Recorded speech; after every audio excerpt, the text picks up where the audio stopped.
আর সকল বন্ধুকে জানাই বাসন্তী পুজোর অনেক অনেক শুভেচ্ছা। আজ হলো অষ্টমী। দেবী দুর্গার আর এক রূপ হলো মা বাসন্তী দেবী। তো চলো তোমরা ঠাকুর দর্শন করো এবং আমার চ্যানেলে তোমাদের সকলকে স্বাগত জানাই। দেখো ঠাকুরের সামনে কিন্তু প্রচুর ভক্তের সমাগম।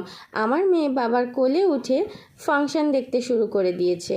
নাচ ওর খুবই প্রিয়, কিন্তু এই গরমে কিন্তু নাজেহাল অবস্থা। সোজা চলে গেছে ফাংশন দেখার পর সাজের জিনিস কিনতে। এই বলে কথা, সাজের জিনিসের ঝোঁক থাকবে না তা কখনো হয়? তারপরে এই ল্যাম্পগুলোর সামনে দাঁড়িয়ে পড়লো, ওর খুব পছন্দ হয়েছে, দুটো কিনলো। মেলায় এসেছি, জিলেপি খাবো না, গজা খাবো না, তা করলে ঠাকুর পাপ দেবে।